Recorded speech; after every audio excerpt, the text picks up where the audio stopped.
Muito bem, família! Estamos ao vivo para mais uma transmissão por este canal. Seja bem-vindo, seja bem-vinda a mais esta live aqui, hein? Família, o chicote tá estralando.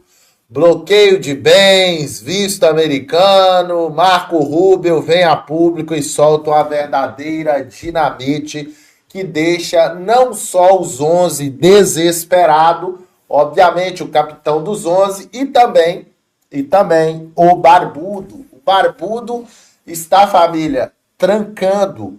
O Barbudo já fala em não ser em não se reeleger. O Barbudo fez uma reunião ministerial e saiu julgando culpa de todo mundo, falando que quer agora o governo tem que comparar os ministérios de Jair Bolsonaro com os ministérios do Barbudo. Ah, papai, o choro é livre, como dizia aquela repórter militonta da Globo. O choro é livre. E preste atenção aqui, família. Preste atenção aqui. O desembargador Sebastião Coelho vem e fala, né, a público aqui, que os ministros têm que ir, ó,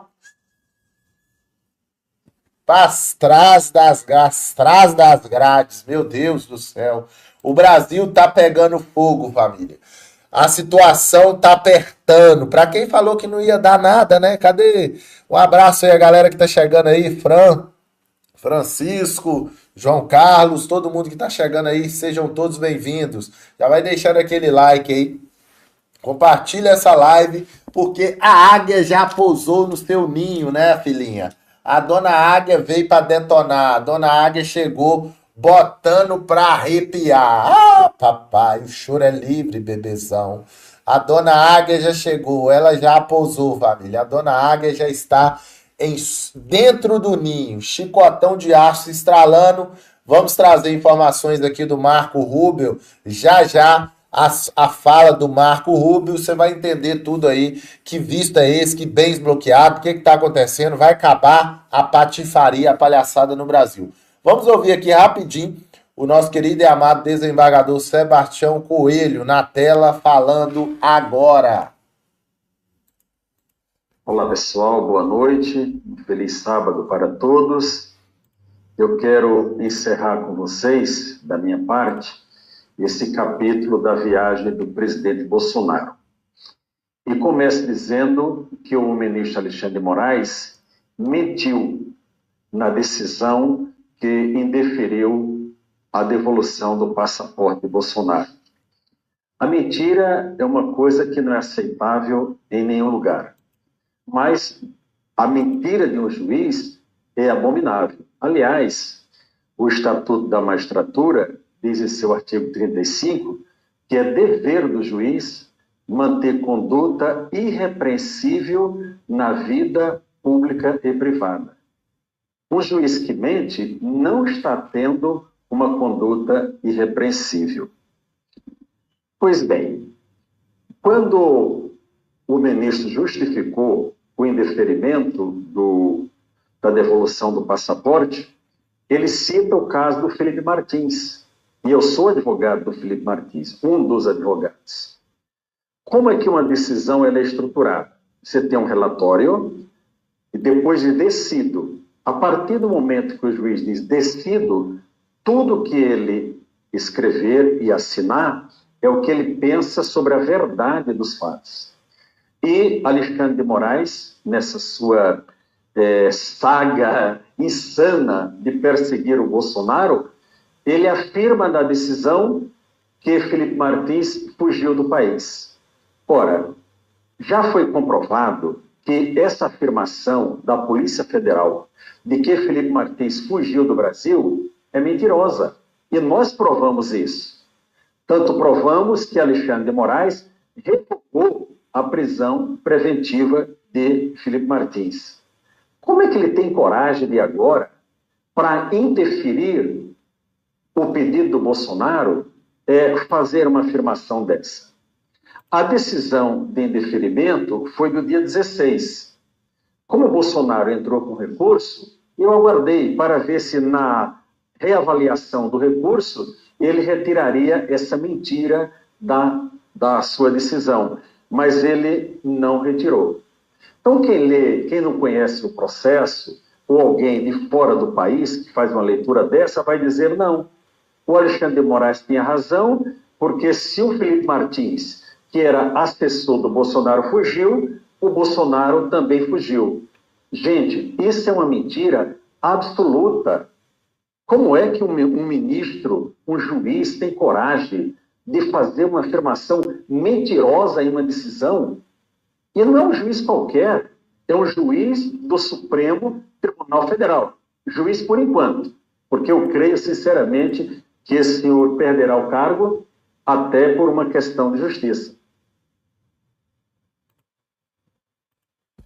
Família, perder o cargo é questão de dias.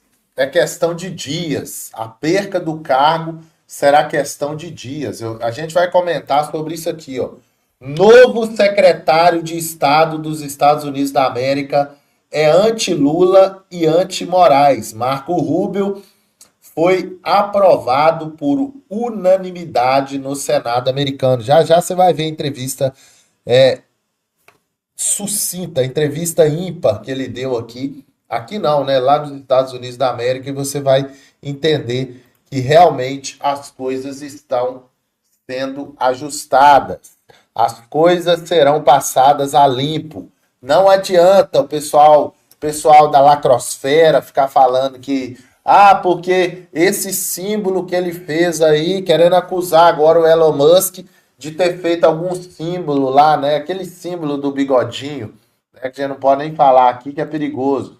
Querem acusar ele de ter feito um símbolo do NAR, né? Depois eu vou comentar sobre isso aí. Mas a narrativa tá caindo por terra, família. Preste atenção. Preste atenção porque o trem tá ficando estreito. As coisas estão acontecendo de uma maneira muito rápida. Vamos ouvir e entender aqui, ó, a narrativa que estão querendo enquadrar o Elon Musk. Vamos ouvir. Preste atenção. Pronto. Agora o Elon Musk, que é judeu e apoiador de Israel, virou nazista para a imprensa de extrema esquerda.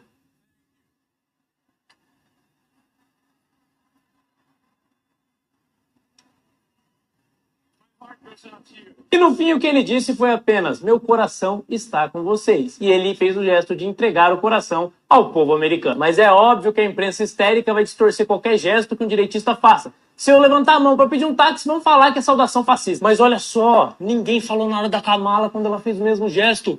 E a mesma histeria proposital e canalha da esquerda já aconteceu no Brasil, com, por exemplo, meu amigo Adviles, que depois de um programa inteiro ter criticado o nazismo, deu tchau no final do programa e foi duramente cancelado. Agora o Lula, que já chegou a elogiar o Hitler em uma entrevista para Playboy e apoia ditaduras ao redor do mundo, quando ele dá tchau, é só um tchau mesmo, não tem nada de fascismo. A verdade é que eles estão desesperados e não podem vencer a gente na urna. Então eles precisam desqualificar o nosso caráter. Que Deus nos abençoe e proteja das teorias conspiratórias da extrema esquerda.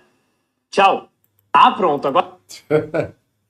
Cara, é inacreditável, né, bicho? O cara vai, cumprimenta lá, levanta a mão, tá falando que tá. Para com isso, bicho. Para com isso, já tá ficando feio, sabe? Até a própria esquerda já não tá aguentando mais essa canalice toda aí que tá acontecendo. Nem a esquerda tá aguentando mais. E o Trump declara ao mundo que Jesus Cristo é o maior que todos. E manda um recado direto para o barbudo. Ó. Vamos ouvir aqui, ó. Preste atenção, ó. He said to me the other day, "You're the most famous person in the world by far." I said, "No, I'm not. No, I'm not." They said, "Yes, you are." I said, "No." They said, "Who's more famous?" I said, "Jesus Christ." Olha aqui, pessoal. Vamos ouvir. Ó. He said to me Outro dia alguém the other day, "You're me disse: the most famous você é a pessoa mais famosa person in the world by do mundo? far." I said, "No, I'm not. Eu não sou. No, I'm not." Eu não sou mesmo. They said, "Yes, you are." Você é I said, eu? "No." Não, eu disse They said, não. "Who's more Quem é mais famoso? famous?" I said, "Jesus Christ." Jesus Cristo. Ó.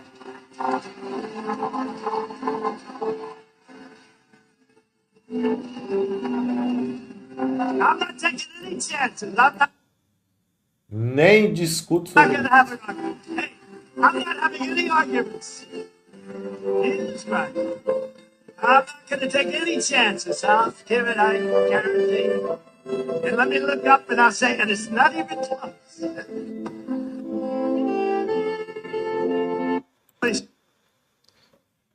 Rapaz, o cara é o cara, hein? O cara é o cara. O Barbudo já falou que ele. O Barbudo já se colocou aí nas altas nuvens, né? O Barbudo já andou falando presepada aí, né? Eu tenho que recordar aí o que o Barbudo falou aí, para mim trazer aqui com informações contundentes e precisas. Eu sei que vocês fizeram nas eleições. Aqui, ó, a capa do filme. Se fosse ter um filme hoje, o título seria isso aí, ó. Eu sei o que vocês fizeram nas eleições passadas. Papai. Meu irmão, Ivo, o chicote vai estralar, Ivo. O chicote vai estralar, Ivo. Tá aí, ó. Eu ainda sei o que vocês fizeram na eleição passada. Meu irmão, outra capa de filme aqui, ó. Outra capa de filme aqui, ó. Eu sei o que vocês fizeram na eleição. É a mesma, né? É a mesma. As capas dos filmes estão começando a pipocar, hein? As capas, as máscaras vão cair, hein? As máscaras vão cair, não adianta. Olha quem tava lá, gente. Olha quem tava lá. Olha quem tava na posse do Trump. Olha quem tava na posse do Trump. Vai vendo, vai vendo. Olha quem tava lá, gente. Só a nata. Só a cúpula. Elon Musk, você já conhece ele, né? Elon Musk, CEO da Google.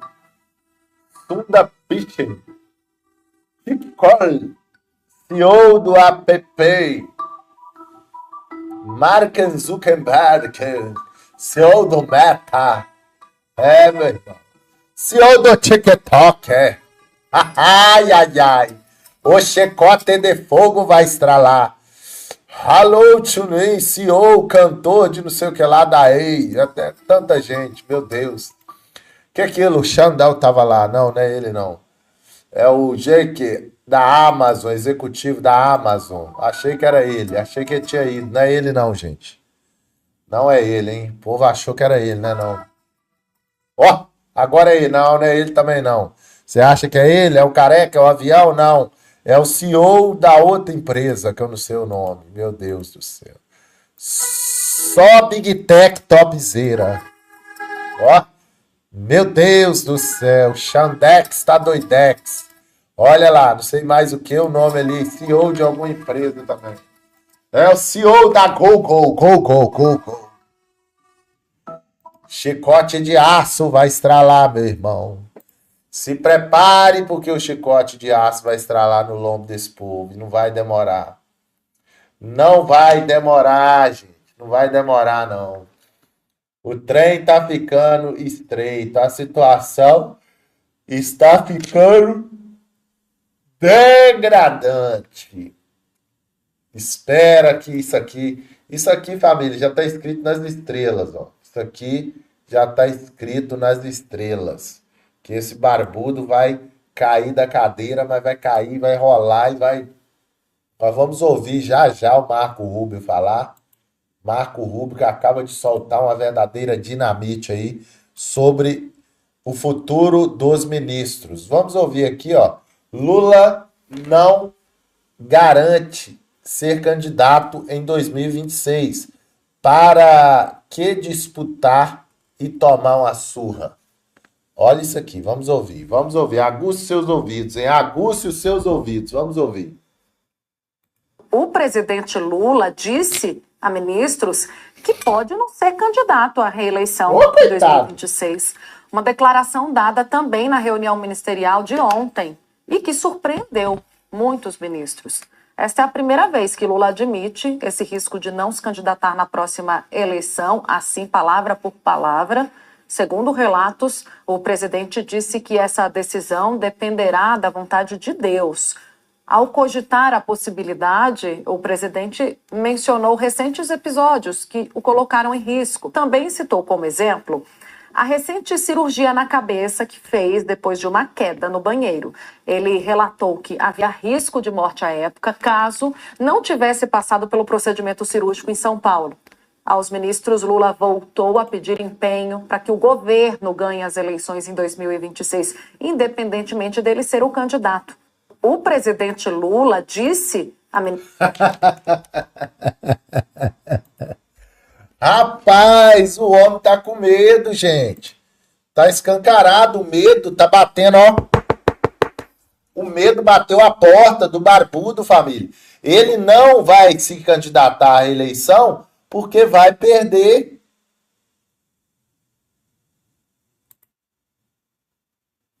Só abrindo um adendo aqui, o BBB teve a pior audiência de todos os tempos. Eu sou um dos 59 milhões de brasileiros que não vai assistir nenhum episódio de BBB, né? Esquece isso aí, pessoal. Eu creio que todo mundo que tá aqui, ninguém vê isso aí não, né? Me ajuda aí, esquece esse trem de BBB. Meu Deus do céu. Chega, não tem tempo mais de ficar vendo isso aí. Enquanto isso, o Trump tá só metendo a caneta, botando para arrepiar, o chicote estralando, o pau torando, o grosso entrando e o barbudo falando que não vai se candidatar a ser reeleição. Olha lá. Olha isso. E tome decreto. Daqui a pouco vai ter o funk, né? Tome decreto, né? Vamos lá, vamos ouvir. Lula, você está devendo para a gente explicações sobre os 37 acordos. Bom, o fato é, Lula, você está devendo para a gente explicações sobre os 37 acordos firmados com a China que ninguém ficou sabendo o que são. O Congresso Nacional Brasileiro deveria estar pedindo essa explicação, mas ninguém se surpreenda se depois de 20 de janeiro o Lourão, que vai assumir a Casa Branca, pedir essa explicação oficial ao Brasil. Será que alguém vai ter coragem de dar? Ou isso vai representar que a soberania brasileira vai ficar ferida se não contar o segredinho que nós firmamos com os chineses? Como é que fica isso aí? Olha, a cada instante o Brasil vai se complicando. É por isso que a cada segundo que passa, um milagre não se repete e o Brasil vai se enrolando cada vez mais no mundo ou no próprio universo. Aguardemos o que vem por aí. O que vem por aí, sabe o que é que vem por aí? É visto cancelado. Vamos ouvir aqui agora. Vou colocar a parte do visto cancelado. Daqui a pouco tem... Bom, o fato é... Segura. Tá devendo pra gente. Segura. Daqui a pouco tem a entrevista de Marco Rubio. Marco Rubio, ele foi barrado. Adivinha por quem, hein? Se adivinhar, você ganha um doce, ó. Ele foi barrado, ele foi segurado aqui no Brasil. Marco Rubio, ó. Por quem, gente? Adivinha por quem? Quem que barrou ele? Um pássaro? Um avião? Não, um pente, né? O homem do pente barrou o Marco Rubio. Calma que você vai entender tudo. Vamos colocar aqui, ó. Quero que você aguce seus ouvidos aí agora e vamos ouvir. Vamos entender aqui o que está acontecendo. O que está acontecendo? 5 coisas. Preste atenção no que vai dizer o Deltan Dallagnol. Preste atenção. Escuta isso aqui. Isso é grave. Vamos ouvi-lo aí. Aguste seus ouvidos e vamos ouvir. Na sequência, Marco Rubio da entrevista. Que o Trump pode fazer exclusivamente para ajudar o Brasil. Especialmente agora, nesse momento de início de mandato, em que a conjuntura é perfeita para isso, porque o Trump está com apetite para comprar briga grande. E ele tem o apoio irrestrito das 2 casas do Congresso americano e também tem uma folgada maioria na Suprema Corte. Sem falar da vontade imensa que o Trump está sentindo agora de fazer justiça. Depois ele sentir que ele foi perseguido politicamente e injustamente por anos pelo Departamento de Justiça do Joe Biden. Vamos então direto ao ponto para ver quais são essas 5 coisas que o Trump pode fazer pelo Brasil, especialmente a quinta, que é a mais polêmica de todas e que teria um efeito negativo para o Brasil no começo, antes de melhorar a nossa situação. Vamos lá então. Medida número 1. cancelar os vistos americanos dos ministros do Supremo. Essa é a primeira medida e é a mais falada, e não sem razão. Os Estados Unidos têm o poder, por meio do Departamento de Estado, de cancelar vistos de agentes públicos estrangeiros acusados de violações de direitos humanos mundo afora. E esse poder foi muito usado por Trump no seu primeiro mandato. E essa medida, aliás, já foi defendida até pelo atual secretário de Estado Trump, o senador Marco Rubio, na gestão passada. E agora ele tem o poder da caneta na mão para implementar isso diretamente.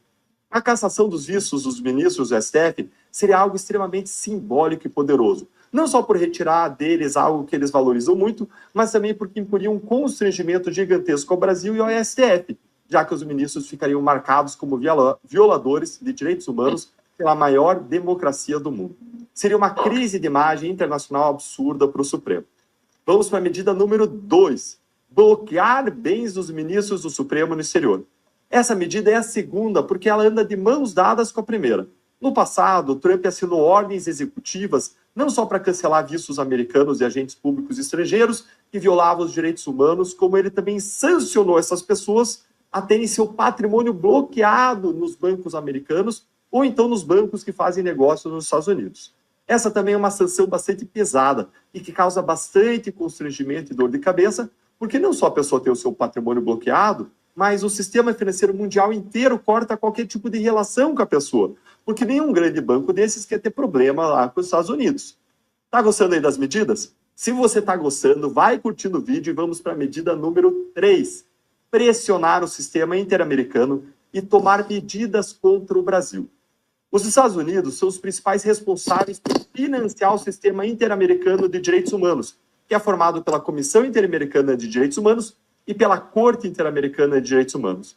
E o Trump ele poderia pressionar politicamente e financeiramente esses dois órgãos para que eles deem uma especial prioridade aos casos brasileiros, como as petições já apresentadas pelo Daniel Silveira contra o Alexandre de Moraes. A condenação do Brasil na Corte Interamericana não só causaria um constrangimento gigantesco para o Brasil na comunidade internacional, como também seria uma forma de reparar as injustiças sofridas pelos presos políticos e pelos perseguidos pelo regime de censura de Alexandre de Moraes. Vamos à medida número 4, e se está gostando, curte o vídeo. Cortar o financiamento americano para iniciativas pró-censura. É isso aí. O Trump pode ainda mandar cortar todo tipo de financiamento do governo americano em dólares para iniciativas pró-censura aqui no Brasil, como aporte de dinheiro americano a ONGs pró-censura, o corte do financiamento de pesquisas pró-censura, o corte de parcerias entre universidades americanas e brasileiras e iniciativas voltadas para a censura e o silenciamento da direita também, né, que acontece, a desmobilização das parcerias entre órgãos públicos americanos e aqueles brasileiros, como o TSE, que buscam censurar os críticos, e isso é algo que o Trump já se comprometeu a fazer logo depois da sua eleição, e vai ter um impacto gigantesco no ecossistema da censura brasileira, que vai perder a sua mamatinha. E agora eu vou te dizer a última medida, que é a mais polêmica, e curte aí para mais gente ter esperança com esses ventos de mudança que estão soprando lá do norte. Medida número 5. Impor tarifas comerciais na importação de produtos do Brasil como uma forma de punição. Essa última medida é com certeza a mais pesada e a mais polêmica, porque no início ela não vai ajudar o Brasil, ela vai prejudicar e muito o Brasil. Afinal, os Estados Unidos são o segundo maior parceiro comercial do Brasil, só fica atrás da China, com mais de 40 bilhões de dólares em exportações só no ano passado. Mas pessoas próximas a Trump já disseram ao Wall Street Journal, um dos maiores jornais americanos, que o Trump está estudando impor tarifas pesadas ao Brasil se a perseguição política à direita e a Bolsonaro não parar. Isso, com certeza, teria um efeito prejudicial gigantesco para a nossa economia e faria os setores impactados pelas tarifas se revoltarem com o governo Lula por deixar a situação chegar a esse ponto em que chegou. Sem falar na revolta da população, com aumento de preços. Isso acarretaria ainda uma perda de empregos, perda de renda, o que forçaria o governo e o STF a darem vários passos para trás nos seus abusos, já que o golpe, a popularidade dessas instituições aí seria imenso. Muito maior do que a tal da polêmica do Pix. E agora eu quero ouvir a sua opinião para fechar. Qual dessas medidas você acha que é a mais importante e impactante de todas? Conta aí pra gente nos comentários. A gente quer ouvir você. Não? Agora, pessoal, agora vamos aqui à entrevista de Marco Rubio. A pauta principal agora aqui é a entrevista de Marco Rubio. Eu quero que vocês todos aí que estão aí agora preste bastante atenção nos mínimos detalhes, porque o Marco Rubio vai dar esta entrevista do comunismo aqui. Em Cuba, era senador. Agora. Marco Rubio já teve desavenças com Trump no passado, mas durante essa campanha reafirmou sua aliança a eles que são ambos conservadores de longa data nos Estados Unidos. Marco Rubio. Ele falará então a membros do Departamento de Estado. Vamos com uma tradução simultânea.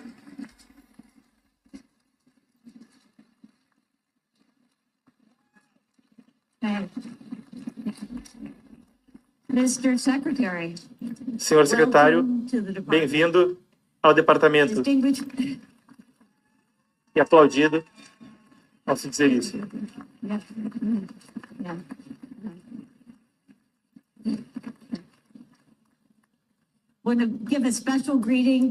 Quero dar uma saudação especial à senhora Rubio, então a esposa, ela que Marco Rubio conheceu ainda jovem, a família, as crianças, membros do Congresso, por parte dos cerca de 80 mil funcionários que servem ao Departamento de Estado, boas-vindas.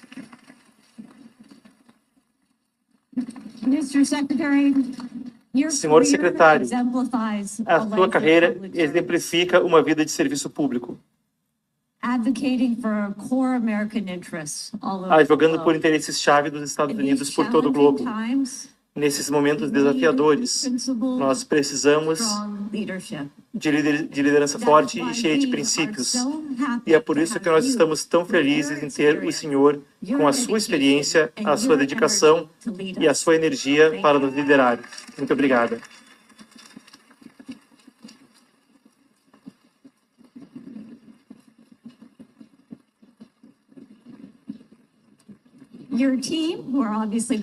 O seu time, que obviamente está muito feliz em vê-lo, tem orgulhosamente apoiado tanto de suas pautas no exterior, quando nos ajudou com segurança no Oriente Médio, nos ajudou na luta contra o terrorismo e inspirou tantos com a sua caminhada sobre a ponte Simão Bolívar.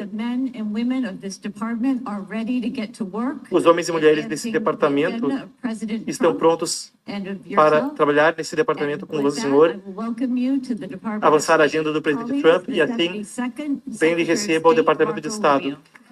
Senhoras e senhores, dou-lhes o 77º secretário de Estado dos Estados Unidos, Marco Rubio. Marco Rubio falando. Ele diz obrigado, obrigado. Acompanhado então da família, a esposa que também é de origem hispânica, de origem colombiana. E efusivamente aplaudido Marco Rubio. Ele diz obrigado, obrigado. Obrigado, muito obrigado. É uma bênção e uma honra estar com todos vocês hoje. Eu quero apresentá-los à minha família, eu quero que vocês os conheçam. Nós podemos administrar as coisas com eles ao longo dos últimos 20 e tantos anos. Então, hoje mais cedo, quando o vice-presidente me confirmou no cargo, o meu trabalho mais importante, o de todos nós, é o trabalho que temos em casa. Eu não estou falando só domesticamente ou no exterior quanto ao país, mas estou falando na nossa vida, em casa. E eu estou muito orgulhoso da minha filha, de meus 4 filhos e de minha esposa. Quero apresentá-los à minha esposa, Janet.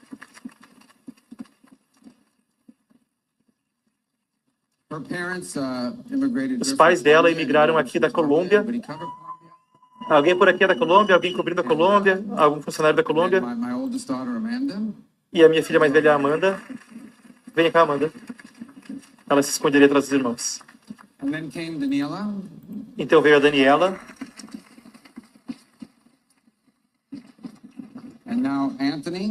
E agora o Antônio, o Anthony.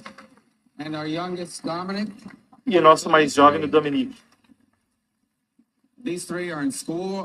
Esses 3 estão na escola, sabe, faculdade, e até trabalhando. E o Dominic, ainda estamos trabalhando com ele, ele está no primeiro ano do ensino médio. E, obviamente, a minha família é quem tornou tudo isso possível. A mãe da minha esposa, a Maria, está aqui. Tem muita gente que veio de Miami para estar aqui conosco hoje. Eu sou grato e obrigado. E também quero reconhecer meus ex-colegas do Congresso, que também foram alguns dos apropriadores e autorizadores do meu cargo.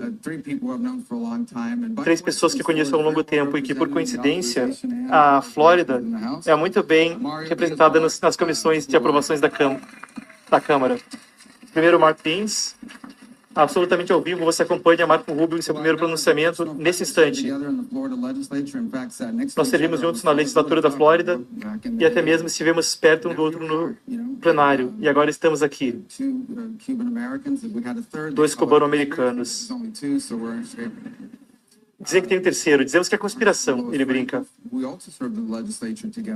A congressista Frankoff também servimos juntos na legislatura da Flórida. E a cada fala aplaudido pelos funcionários do Departamento de Estado, a quem ele endereça pela primeira vez agora como chefe. Eu sei que parece suspeito que todo mundo é da Flórida. E, claro, Brian Mess, meu colega, muito obrigado por estar aqui.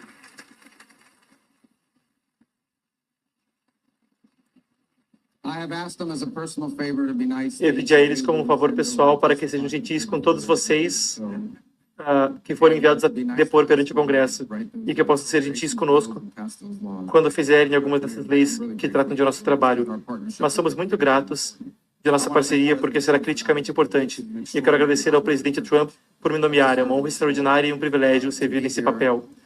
Estar aqui, francamente, para supervisionar a maior, a mais eficiente, a mais capaz força diplomática na história do mundo, está nesse prédio.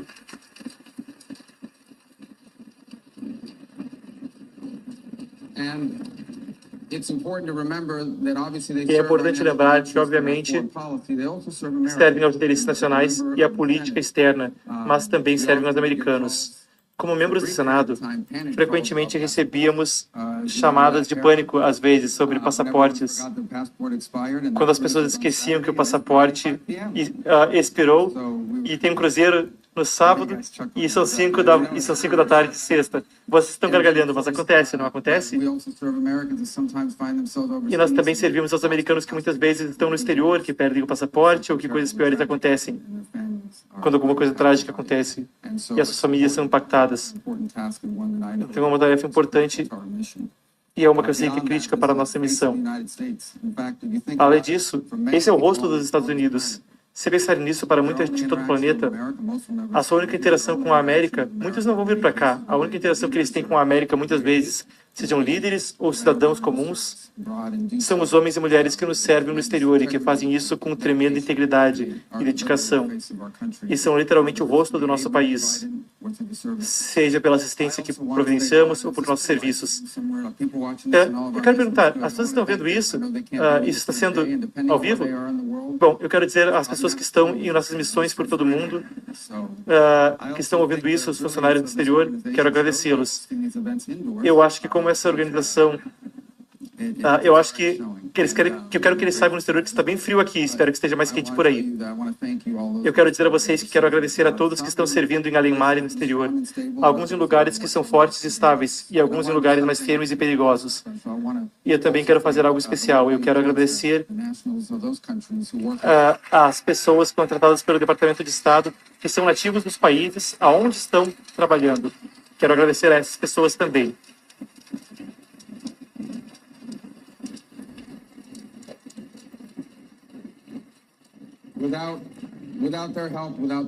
Sem a ajuda deles, sem o apoio deles, seria impossível para nós conduzir a nossa missão. E de muitas formas, anos depois, já me deparei com pessoas nos Estados Unidos que estão aqui realizando negócios ou que estão nos visitando e me diziam que foram empregados localmente, que eram empregados locais de nossas missões no exterior. E por isso, o amor deles pelo nosso país é eterno. Eu sou novo nesse departamento, é meu primeiro dia nesse emprego, mas eu não sou um estranho para isso. Eu já interagi com muitos de vocês. De algumas formas, nosso trabalho será diferente. Na nossa república, os eleitores é quem escolhe o rumo do país. tanto aqui quanto fora do país. E os eleitores escolheram Donald Trump para uma missão, e essa missão é que nossa política externa seja focada em uma única coisa. Isso é o avanço do nosso interesse nacional, como ele claramente delineou ao longo de sua campanha. Tudo que nos torne mais forte, mais seguro, mais próspero. Essa é a nossa missão. Esse é o nosso trabalho pelo mundo todo. Será garantir que tenhamos uma política externa que avance o interesse nacional dos Estados Unidos. Presta atenção, gente. Eu espero que cada nação avance seus interesses nacionais. E haverá alguns momentos em que os interesses nossos e deles estão alinhados. De muitas formas, como foi dito pelo presidente Trump ontem em seu discurso, ele falou que seu objetivo maior para a política global é a promoção da paz, evitar conflitos. E nenhuma agência será mais crítica nesse aspecto do que nossa agência. Esse é o seu princípio fundador e seu propósito, e é isso que tentaremos fazer, promover paz no mundo, porque isso é o nosso interesse nacional. Sem paz, é difícil ser uma nação próspera e forte. E uma que está bem, mas também haverá desafios. Nós reconhecemos que haverá tempos, infelizmente, conforme humanos interagem uns com os outros, por causa da nossa natureza, em que haverá conflito. Iremos buscar evitá-los, preveni-los, mas nunca às custas de nossa segurança nacional, de nossos interesses nacionais, e nunca às custas de nossos valores como uma nação e como um povo. Nós somos, afinal de contas, uma nação fundada sobre um princípio poderoso, o princípio de que todos os homens são criados iguais, porque nossos direitos vêm de Deus, nosso Criador, e não de nossas leis ou de nosso governo. E nós esperamos que o mundo todo possa um dia viver sob essa premissa. E nós sempre seremos fortes defensores desse princípio, nunca às custas de nossos interesses nacionais, nunca às custas do pragmatismo, nunca às custas de uma realidade de que muitas vezes nossas escolhas na política externa não são entre uma escolha boa e uma ruim. Às vezes, nas relações exteriores, nossas opções são duas opções ruins e estamos tentando entender qual é a menos pior. Infelizmente é isso, mas é verdade. E é um trabalho duro, mas é o nosso trabalho. Iremos buscar fazê-lo bem. Essa é a missão central dessa agência e será a missão central enquanto Donald Trump for presidente, e nós vamos ser eficientes por ele. Eu também quero dizer, não que seja relevante agora, mas eu quero que o Departamento de Estado esteja onde pertence. Eu quero que esteja no centro de como a América mede o mundo, não só de como executamos a política, mas de como a planejamos. Algumas mentes muito brilhantes estão nesse governo e nesse prédio, e queremos ter certeza de ter um ambiente aqui que conduza a criatividade, ousadia, novas ideias. O reconhecimento de um mundo dinâmico no qual vivemos, um que muda rapidamente e que, mais rápido do que jamais mudou antes. Temos que estar na frente de tudo isso. Quando o momento chegar, quando princípios precisarem nos guiar, eu quero que o Departamento de Estado tenha as melhores opções para cumprir a agenda do presidente e quero que executemos isso melhor do que qualquer outra agência no nosso governo. Isso também é minha tarefa. Eu já olhei do lado do Congresso quando era congressista, em administrações dos dois partidos, que às vezes o Departamento de Estado foi relegado a um papel secundário, porque alguma outra agência pode agir mais rápido, ou parece ser mais ousada ou mais criativa. Mas nós vamos mudar isso e seríamos um papel central. Estaremos no centro de como nós formulamos política externa, porque nós teremos as melhores ideias de qualquer agência e porque nós as executaremos melhor, mais rápido e de forma mais eficiente do que qualquer outra agência no nosso governo. E eu sei que temos o time certo para cumprir isso. Não há outra agência no mundo, não há outra agência no nosso governo mais preparada para liderar por causa do talento que está reunido aqui nessa sala e aqueles que vêm pelo mundo. Essa será a nossa missão e espero que possamos cumpri-las juntos. Haverá mudanças, mas as mudanças não serão destrutivas, não devem ser punitivas. As mudanças serão porque precisamos ser uma agência do século XXI que pode se mover. Bom, é um clichê, mas na velocidade da relevância. Temos que nos mover mais rápido do que jamais andamos, porque o mundo está mudando mais rápido do que jamais mudou.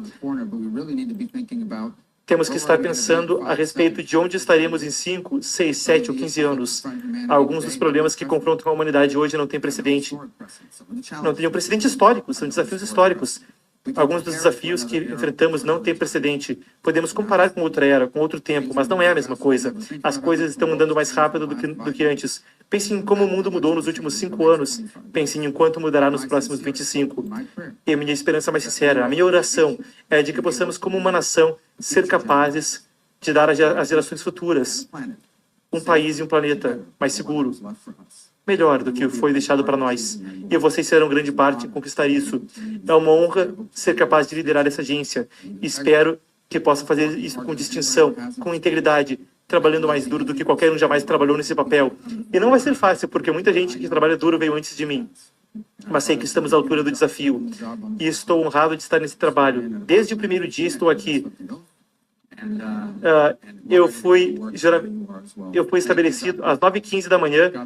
Não vou perder um minuto. Deus abençoe vocês todos e que Deus abençoe o nosso país. Muito obrigado a todos vocês.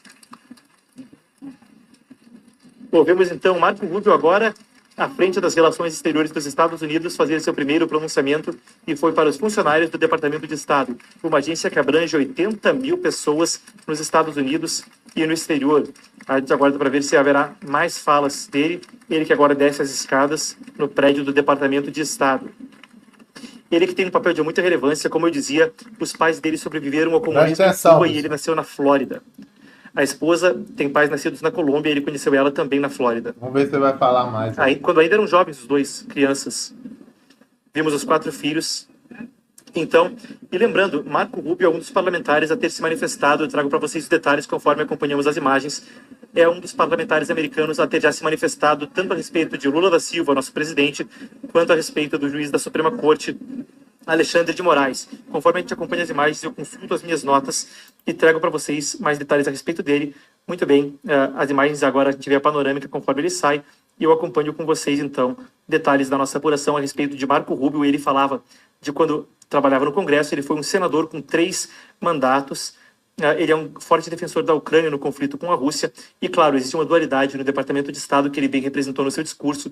Muitas vezes é um imenso corpo de burocratas lidando com vistos para quem precisa entrar num cruzeiro e muitas vezes toma decisões muito difíceis quanto à política externa, decisões que podem mudar o mundo. A gente pode lembrar de McNamara durante o governo Kennedy, a mesma Hillary Clinton durante o governo Obama, secretários de Estado que tiveram papéis definitivos na maneira como o mundo se entende.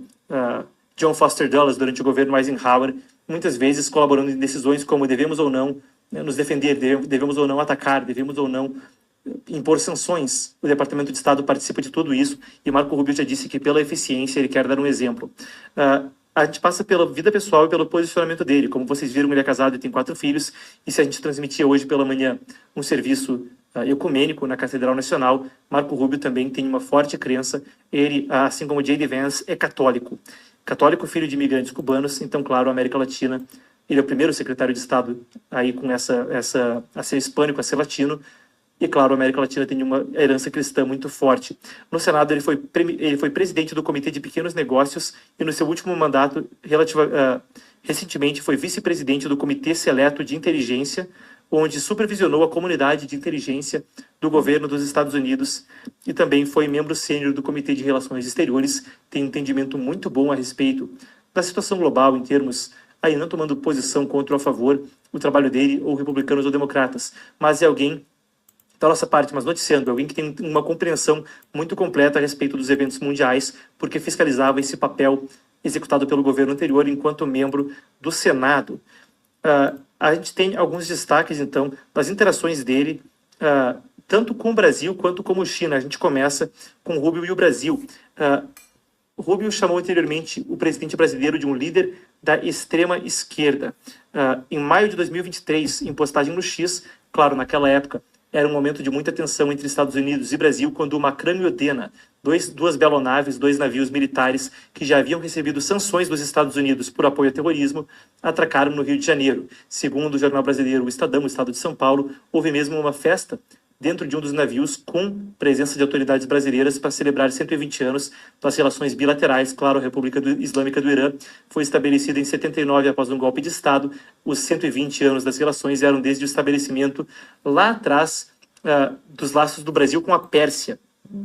Então, em maio de 2023, nesse momento, nesse contexto, Rubio falou o seguinte nas suas redes, aspas, o presidente do Brasil, Lula da Silva, é o mais recente líder de esquerda radical que tenta amenizar a natureza criminosa do regime narcotraficante e narcoterrorista de Maduro. Dias depois de se reunir com o presidente Biden, sob a fraca política externa do governo Biden, tiranos em nossa região se sentiam encorajados a buscar apoio internacional.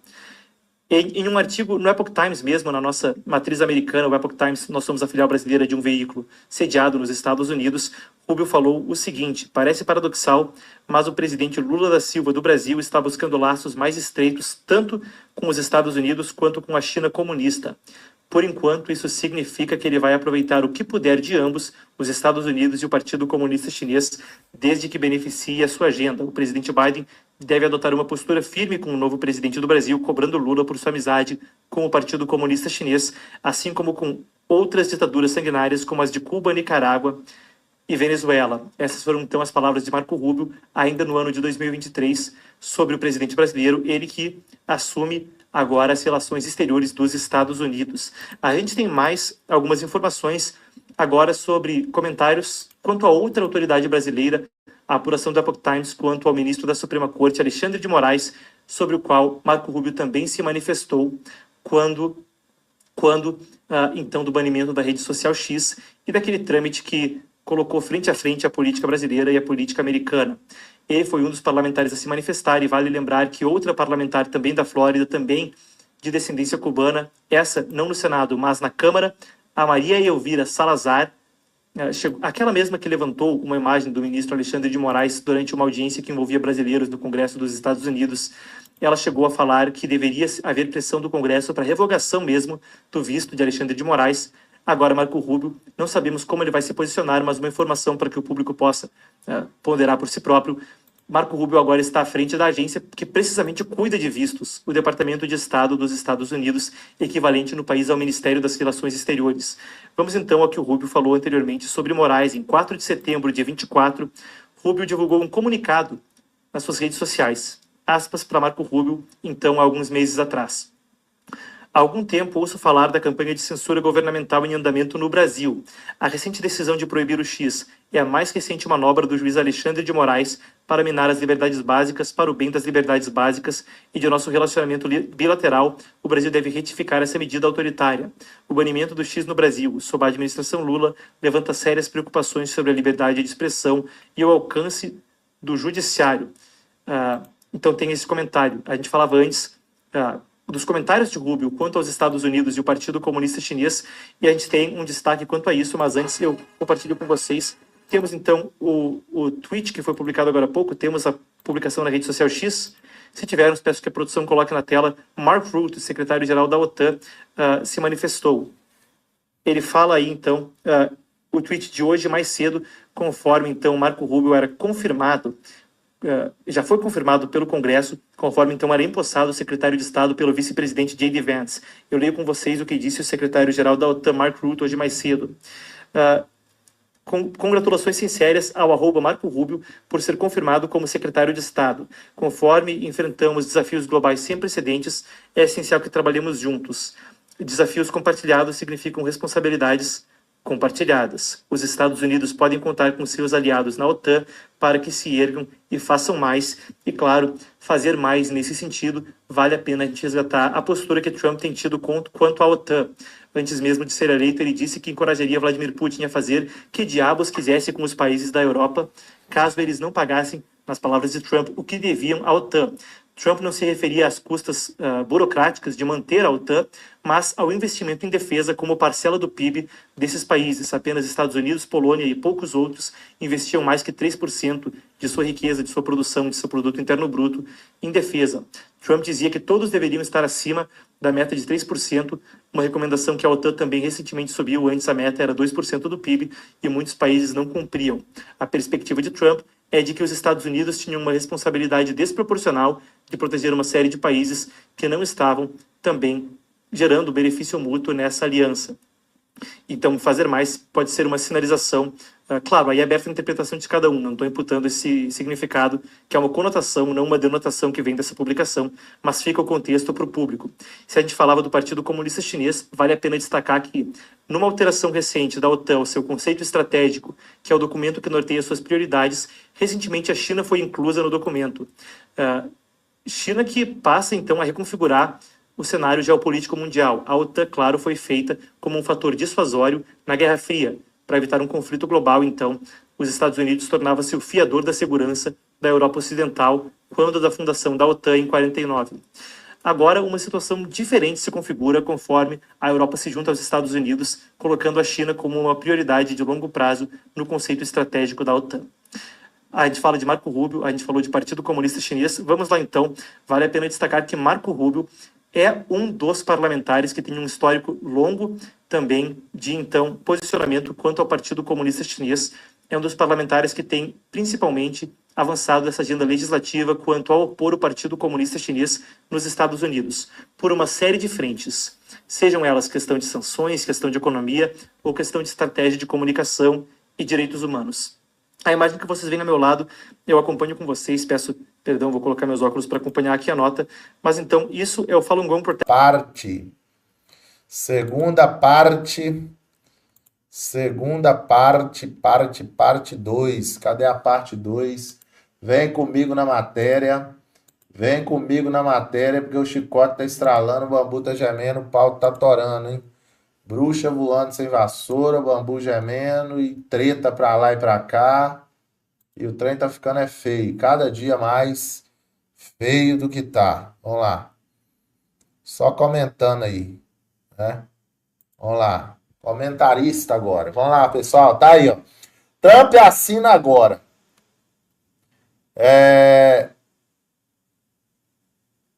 Por essa ele não esperava. Vamos lá ver os decretos do Trump, pessoal. Rapidinho. Chega de picuinha aí, de não sei quem, não sei o que lá. E vamos pra lá. Vamos, todo mundo, vamos pra lá. Vamos começar outra live lá, live 2. Te espero lá, hein? Bora todo mundo lá. Bora, todo mundo lá agora. Senta o dedo no like aí, compartilha e bora pra lá, hein? A live vai começar lá agora, você vai clicar aí e a gente vai pra lá. Beleza? Pois é, o certo é fazer as pazes. Mas como é que você faz paz com quem quer guerra, meu filho? Tem gente fazer paz com quem tá com... Vem com tiro, porrada e bomba, não. Como é que faz paz com quem quer guerra? Aí não, hein? Fazer paz com guerrilheiro. Aí, ó. Vamos lá, pessoal. Clica aí. Vamos lá pra outra live lá, porque o chicote tá estralando, hein? Clica aí, bora lá. Bora Bill, bora filho do Bill, bora todo mundo lá pra outra live e agora. Bora lá, te espero lá.